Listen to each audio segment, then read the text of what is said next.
Hello and welcome. आज हम discuss करने वाले हैं बिल्डिंग सर्विसेज का टॉपिक वाटर सप्लाई। तो ये हमारा सबसे पहला लेक्चर रहेगा sources of water and requirement of water के बारे में। इसमें हम डिस्कस करेंगे कि वाटर के क्या क्या डिफरेंट सोर्सेज हैं और हमें कितना वाटर एक्चुअल में रिक्वायर्ड है अपने डेली लिविंग के लिए, कितना पानी हमें रिक्वायर्ड है। तो उसी के बारे में डिस्कस करेंगे इस वाली वीडियो में। तो स्टार्ट करते हैं सबसे पहले इम्पोर्टेंस ऑफ वाटर। देखो, इम्पोर्टेंस ऑफ वाटर ये बहुत ज़्यादा कॉमन चीज़ है। हम बचपन से हम पढ़ते आ रहे हैं कि इम्पोर्टेंट ऑफ वाटर, वाटर की क्या इंपॉर्टेंस है। हम सबको पता है कि देखो, पानी के बिना तो बिल्कुल लाइफ एग्जिस्ट ही नहीं करती। Even we can't imagine life without water.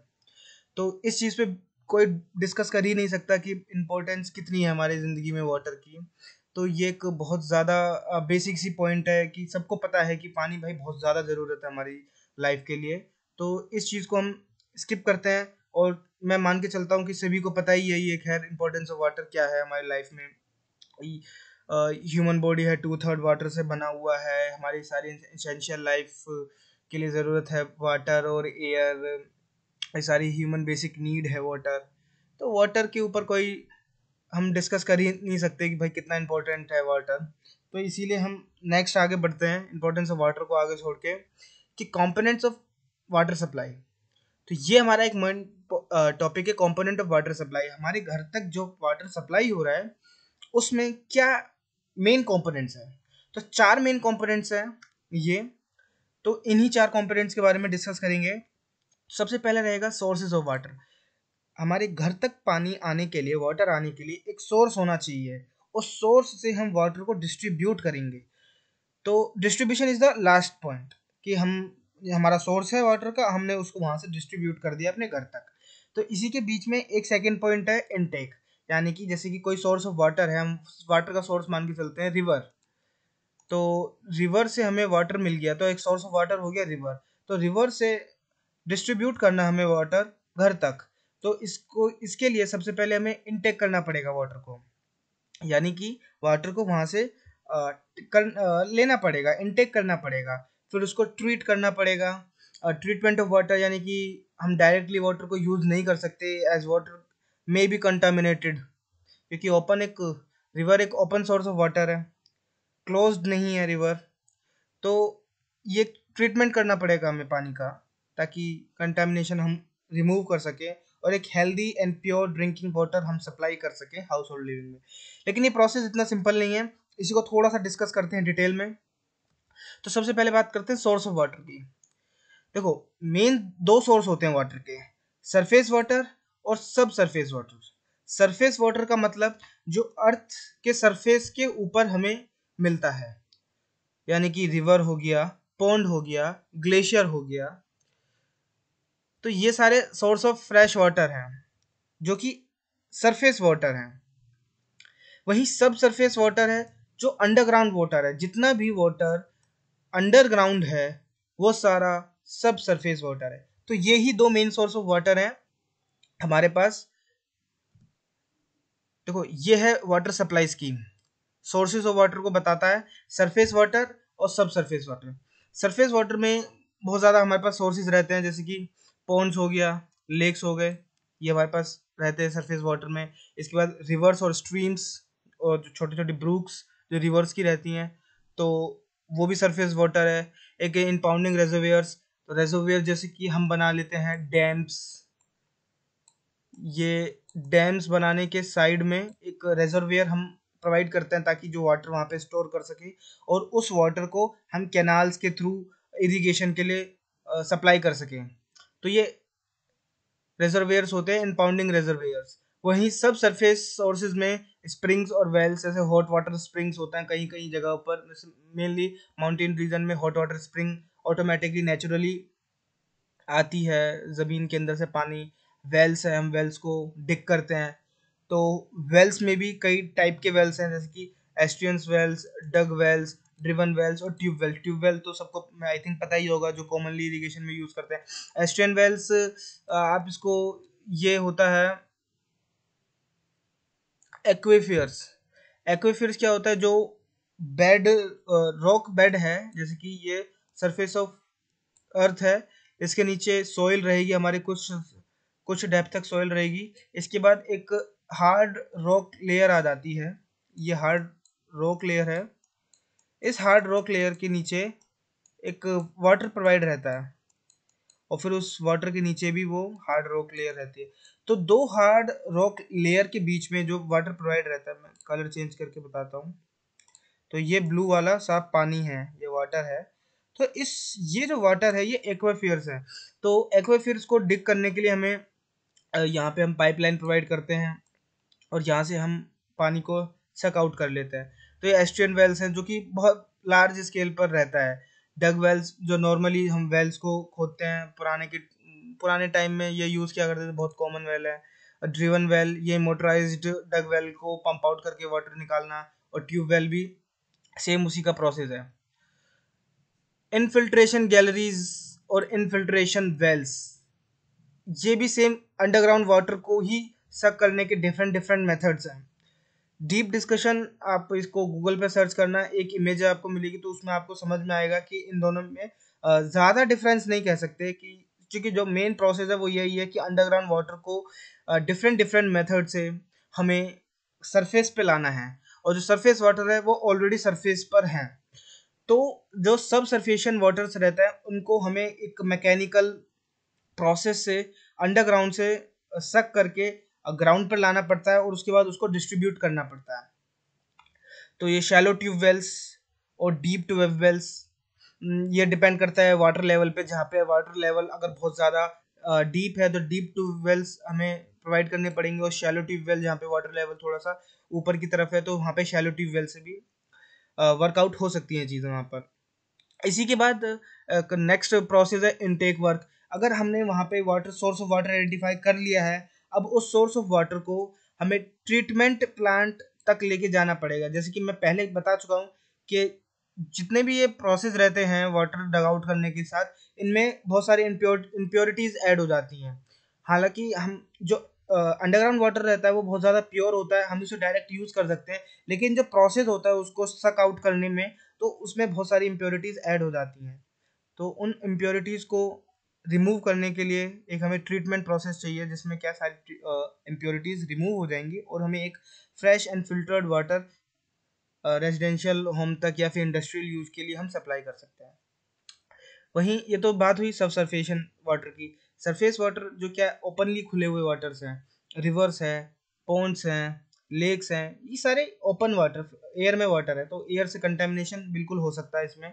तो डायरेक्ट यूज़ ना करते हुए हमें इन्हें भी ट्रीट करना पड़ता है ट्रीटमेंट प्लांट में। तो ट्रीटमेंट प्लांट के डिफरेंट डिफरेंट प्रोसेस होते हैं फिल्ट्रेशन के। जैसे कि एक एरेनेशन है, सेडिमेंटेशन टैंक है, तो सेडिमेंटेशन प्रोसेस है, फिल्ट्रेशन है, डिसइंफेक्शन है, और मिसलीनियस ट्रीटमेंट है, जो थोड़ा सा वेस्ट वाटर निकलेगा उसको भी ट्रीट करके। उसके बाद ट्रीटमेंट के बाद हमें डिस्ट्रीब्यूट करना पड़ेगा उस वाटर को हाउस होल्ड तक। उसके बाद फिर वो सप्लाई हो जाएगा कस्टमर तक, जो भी वाटर कंज्यूमर है उन तक सप्लाई। तो ये एक पूरी चेन है, ये पूरी प्रोसेस ऑफ चेन है कि वाटर को सोर्स से लेकर हाउस होल्ड तक कैसे डिस्ट्रीब्यूट किया जाए। तो ये पूरा एक बहुत ज़्यादा कॉम्प्लेक्स सिस्टम है, इसको ही थोड़ा सा समझने की कोशिश कर रहे हैं हम। बात करते हैं नेक्स्ट डिज़ाइन पीरियड की। डिज़ाइन पीरियड क्या है? जितने भी जो इंफ्रास्ट्रक्चर बनेंगे वाटर को स्टोर करने के लिए या फिर वाटर को मूव करने के लिए, जितने पाइपलाइंस वगैरह हम कंस्ट्रक्ट करेंगे, उनका एक डिज़ाइन पीरियड है, यानी कि कुछ एक ईयर ऑफ लिमिटेड ईयर है। उसके बाद वो चीज़ें डिस्ट्रॉय हो सकती हैं, डिस्ट्रॉय नहीं कह सकते, उसके बाद वो चीज़ें वीक हो जाएंगी। तो उनको रिपेयर करने के लिए या फिर उनको रिटायर करने के लिए एक टाइम पीरियड है, क्योंकि इनका टाइम पीरियड बहुत लंबे टाइम तक रहता है। ये एक ऐसी चीज़ है जो कि वन टाइम एक लार्ज कैपिटल इन्वेस्टमेंट के तौर पर ये सारी चीज़ें कंस्ट्रक्ट करवाई जाती हैं, और इसका हर साल मेंटेनेंस बड़ा कॉस्टली पड़ता है। तो इसीलिए एक टाइम पे हमें इसको बहुत ज़्यादा लार्जर पीरियड के लिए बनाना पड़ता है। फॉर एग्जाम्पल स्टोरेज रिजर्वियर की बात करें तो ये इसका डिज़ाइन पीरियड होता है 50 साल तक। मतलब आप एक बार इसको कंस्ट्रक्ट करवा दो, अगले 50 साल तक ये स्टोरेज रिजर्वियर बिल्कुल परफेक्टली काम करेगा। तो 50 साल तक कोई दिक्कत नहीं है, थोड़ा बहुत मेंटेनेंस नॉर्मल है, वो हर ही सभी चीज़ लेते हैं, मेंटेनेंस तो होता ही है, लेकिन ऐसा नहीं है कि वो स्टोरेज रिजर्वियर बिल्कुल फंक्शनेबल नहीं रहेगा। तो 50 साल तक बिल्कुल फंक्शनेबल रहेगा। 50 साल के बाद उस एरिया की पॉपुलेशन बढ़ जाएगी, कुछ हो सकता है डबल हो, डबल ना हो तो हाफ तो बढ़ ही जाएगी उस एरिया की पॉपुलेशन। तो वो स्टोरेज रिजर्वियर हो सकता है कि वो अब उतना सफिशिएंट ना रहे, तो इसी के साइड में हमें एक लार्जर स्टोरेज रिजर्वियर बनाना पड़ेगा वाटर का। सेम प्रोसेस है इनफिल्ट्रेशन की, जो इंफ्रास्ट्रक्चर रहेगा वो 30 ईयर के लिए रहेगा। तो ये कुछ एक लिस्ट रहेगी। पाइप कनेक्शन के लिए भी 30 ईयर रहेगा। जैसे वाटर सप्लाई के लिए जो पाइपलाइन हम कंस्ट्रक्ट करवाते हैं, अंडरग्राउंड पाइपलाइंस, वो भी 30 ईयर्स तक के लिए रहता है। 30 ईयर्स के बाद वो पाइपलाइन भी सफिशिएंट नहीं रहेगी। अगर वाटर की डिमांड ज़्यादा है तो हो सकता है हमें वाटर का पाइपलाइन का जो डायमीटर है, वाटर पाइपलाइन का जो डायमीटर है उसे इंक्रीज करना पड़े। प्रेशर के लिए देखना पड़ सकता है कि जो अगर कंजम्पशन ज़्यादा है तो प्रेशर मेंटेन करने के लिए जो पाइप का डायमीटर है वो भी हमें चेंज करना पड़ सकता है। तो इन शॉर्ट ये सारी चीज़ें एक डिज़ाइन टाइम पीरियड के लिए डिज़ाइन की जाती हैं, उसके बाद इनको फिर चेंज करना पड़ेगा, रेन्यू करना पड़ेगा, और एक न्यू डिज़ाइन के तहत फिर दोबारा वहाँ पे कंस्ट्रक्ट करना पड़ता है। तो ये डिज़ाइन पीरियड ज़रूरी है। एक टाइम पर हम नहीं हर बार इसको बना सकते, हर साल नहीं बना सकते, कंस्ट्रक्ट कर सकते, क्योंकि बहुत ज़्यादा इसमें कैपिटल कॉस्ट लगती है। इस वजह से एक लॉन्गर टाइम पीरियड के लिए हम चीज़ों को स्टार्टिंग में ही कंस्ट्रक्ट करते हैं, ताकि अगले 20, 30 या 50 साल तक हमें ऐसा कोई दिक्कत ना आए उस चीज़ों को लेके। तो नेक्स्ट, इनटेक। इनटेक सिंपल सी वही चीज़ है, हम कह सकते हैं कि सोर्स ऑफ वाटर से ट्रीटमेंट प्लांट तक के लिए जो प्रोसेस है वो सारा इनटेक मेथड है। रिवर से कैनाल के थ्रू हम वाटर को इनटेक कर सकते हैं ट्रीटमेंट प्लांट में, या रिवर से पाइपलाइन के थ्रू हम इनटेक कर सकते हैं ट्रीटमेंट प्लांट में। तो जो भी मेथड, जो भी प्रोसेस इन्वॉल्व हो वाटर को इनटेक यानी कलेक्ट करने सोर्स से ट्रीटमेंट प्लांट तक, तो सारा वह इनटेक मेथड है। और ट्रीटमेंट प्लांट का मैं बता ही चुका हूँ क्यों ज़रूरी है ट्रीटमेंट प्लांट में वाटर को ट्रीट करना, क्योंकि कंटेमिनेशन हो सकते हैं। तो सेकंड, अब नेक्स्ट इनटेक के बाद ट्रीटमेंट प्लांट। रो वाटर में डिफरेंट सोर्स में इम्प्योरिटीज़ हो सकती है, तो वो डायरेक्टली पब्लिक के लिए यूज़ नहीं कर सकते, वो ज़्यादा सूटेबल नहीं है वो वाटर। तो इसीलिए हमें उसको एक लेवल तक ट्रीट करना चाहिए। तो इसीलिए डिफरेंट डिफरेंट लोकेलिटीज़ पे, जो हाई मेट्रोपोलियन सिटीज़ है वहाँ पे ट्रीटेड वाटर की सप्लाई रहती है। जो थोड़ा सा रूरल एरियाज़ होते हैं वहाँ पे नहीं इतना अभी इंफ्रास्ट्रक्चर डेवलप हुआ है हमारे इंडिया में, ताकि वहाँ पे ट्रीटेड वाटर की सप्लाई हो, पाइप्ड वाटर लाइन की। लेकिन जहाँ तक है मैक्सिमम एरिया में पाइप्ड वाटर लाइन प्रोवाइडेड है इंडिया में, तो ऐसा कोई अभी दिक्कत नहीं है वाटर की। लेकिन पहले इतना ट्रीटेड वाटर नहीं पाइपलाइन के थ्रू हर घर तक पहुँच सकता था। अब तो काफ़ी डेवलपमेंट हुआ है इस वाटर चेन में इंडिया में। तो ट्रीटमेंट ऑफ वाटर बहुत ज़रूरी है अभी भी, क्योंकि वाटर की क्वालिटी बहुत इम्प्रूव रहनी चाहिए हमारे पास। नेक्स्ट हम बात करेंगे डिमांड ऑफ वाटर की।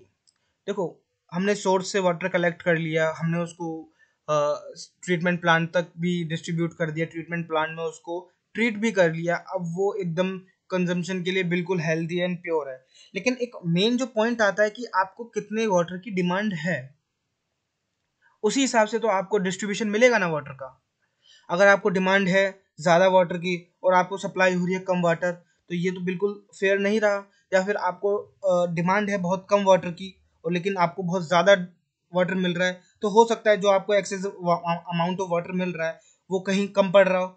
तो एक फेयर डिस्ट्रीब्यूशन होना चाहिए वाटर का। तो फेयर डिस्ट्रीब्यूशन के लिए एक जो मेन पॉइंट है कि आपको डिमांड कितनी है, आपकी जितनी डिमांड रहेगी वाटर की उस हिसाब से आपको डिस्ट्रीब्यूशन मिलेगा। तो वाटर की जो डिमांड रहती है वो डिफरेंट डिफरेंट एरिया में डिफरेंट डिफरेंट रहती है। तो अगर ये नेशनल वेबसाइट ऑफ इंडिया जैसे कि वाटर की बात करें, तो जो नेशनल एवरेज वाटर डिमांड है वो है 135 LPCD।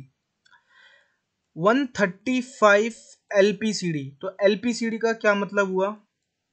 ओहो, LPCD का मतलब हुआ LPCD यानी कि लीटर पर कैपिटा डे। यानी कि एक पर्सन पर डे कितना लीटर ऑफ वाटर कंज्यूम करता है। तो इसका नेशनल एवरेज है 135 लीटर पर कैपिटा डे, यानी कि एक पर्सन एक दिन में 135 लीटर वाटर की कंजम्पशन है इंडिया में on an average urban areas में। वहीं क्योंकि अर्बन एरियाज में डिमांड ऑफ वाटर थोड़ी सी ज़्यादा है as compare to rural areas. तो रूरल एरियाज की बात करें तो 55 एलपीजीडी एक एवरेज डिमांड है वाटर की। तो वहाँ पे लोगों का 55 लीटर पर डे पर पर्सन काम चल सकता है। यानी कि अगर एक फैमिली है 5 मेंबर्स की, तो आप अगर ये रूरल एरियाज में है तो आप पता कर सकते हो कि पर डे एक फैमिलीज को कितना वाटर रिक्वायर्ड चाहिए। अगर 5 मेंबर है तो आप सिंपली 5 इंटू 55 कर सकते हो। तो जो भी एक आंसर आएगा इसका, तो वो उतनी उनकी डिमांड रहेगी पर डे उनके वाटर की। तो उनको भाई पर डे उस हिसाब से वाटर चाहिए, तो जो रूरल एरियाज में उतना सप्लाई रहनी चाहिए वाटर की।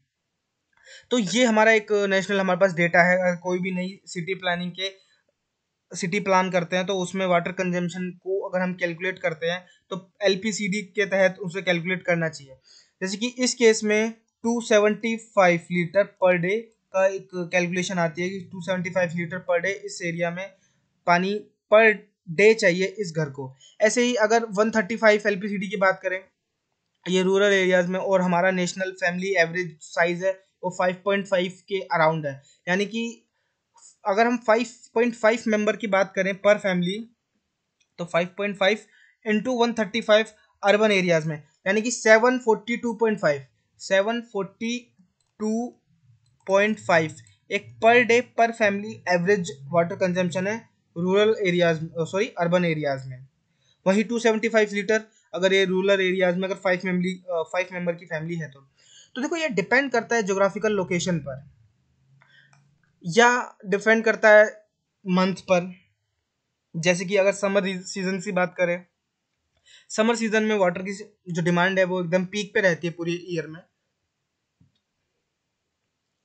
वहीं अगर दूसरे मंथ्स की बात करें जैसे रेनी सीजन या फिर विंटर सीजन, तो वहाँ पे इतनी डिमांड नहीं रहती है वाटर की। अगर आप समर सीजन में क्या है, नॉर्मली एक वाटर की जो रिक्वायरमेंट है वो बढ़ जाएगी ऑटोमेटिकली। शाम के टाइम आप सोने जाओगे तो आप कूलर में पानी भरोगे, तो ये क्या है एक वाटर डिमांड है। तो इस वजह से एक डिफरेंट डिफरेंट डिमांड्स रहती है लोगों की डिफरेंट डिफरेंट एरियाज में, और वो डिपेंड करता है आपका क्या एरिया है जहाँ पर आपका घर है, यानी ज्योग्राफिकल एरिया, क्या मंथ है, क्या टाइम है। फॉर एग्जाम्पल की अगर हम बात करें तो पर डे भी डिफरेंट डिफरेंट टाइम पर पानी की डिमांड ज़्यादा रहती है। आप इमेजिन करो कि आप एक मंडे के दिन आप ऑफिस जा रहे हो, तो सुबह सुबह सब जो फैमिली मेम्बर्स हैं जैसे कि जो बच्चे हैं वो स्कूल जाएंगे, आप ऑफिस जाओगे या कॉलेजेस जाओगे, तो एक सुबह सब लोग नहाएंगे या फिर बाथिंग करेंगे।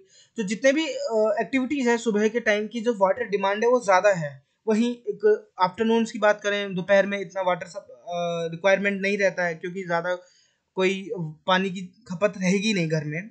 शाम के टाइम फिर वो थोड़ी सी जो रिक्वायरमेंट है वो शाम के टाइम फिर बढ़ जाती है, और रात में बिल्कुल नहीं रहती है, रात में सब सोते हैं। तो पर डे भी डिफरेंट डिफरेंट टाइम पर जो वाटर की रिक्वायरमेंट्स है वो वेरी करती है, मंथ में भी वेरी करती है, आवर्स डे ये सारी चीज़ें वेरी करती हैं डिफरेंट डिफरेंट कंडीशन पे। प्लस सेकंड जो चीज़ है, ये हमने हैबिटेट्स ऑफ पीपल जैसे कि इसमें डिस्कस किया, रूरल एरियाज और अर्बन एरियाज में लोगों की जो लिविंग स्टाइल है वो बिल्कुल डिफरेंट है।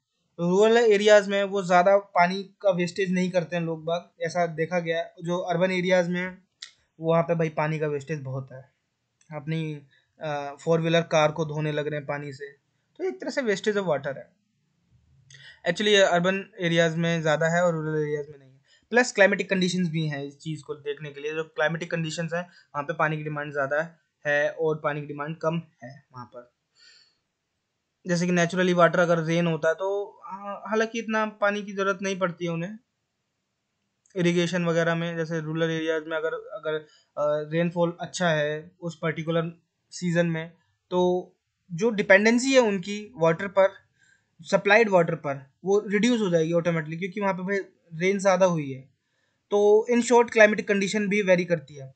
Characteristics of city such as industrial, commercial, residential, ये भी बहुत देखो इंपॉर्टेंट पॉइंट है।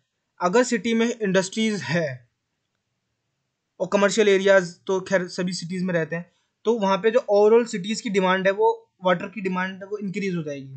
जैसे मैं जिस सिटी में रहता हूँ वहाँ पे इंडस्ट्रीज़ काफ़ी ज़्यादा है, तो ओवरऑल, और रेजिडेंशियल एरिया भी ज़्यादा है, ये तो बहुत कॉमन सी चीज़ है, इंडस्ट्रीज है तो साइड में रेजिडेंशियल एरिया भी रहेगा, तो इंडस्ट्री की वाटर डिमांड्स भी ज़्यादा हैं और रेजिडेंशियल की वाटर डिमांड्स भी ज़्यादा हैं। तो इन दोनों की वाटर डिमांड्स को मीट करने के लिए जो वाटर सप्लाई सिस्टम है वो ज़्यादा स्ट्रॉन्ग रहेगा। मैं बस यही समझाना चाह रहा हूँ कि अगर वाटर का डिमांड ज़्यादा है तो जो सप्लाई सिस्टम है वहाँ का, तो वो भी उस अकॉर्डिंगली डेवलप किया जाना चाहिए इस एरिया में, ताकि जो हर एक पर्सन की वाटर की रिक्वायरमेंट्स, जो वाटर की नीड है, वो फुलफिल हो सके।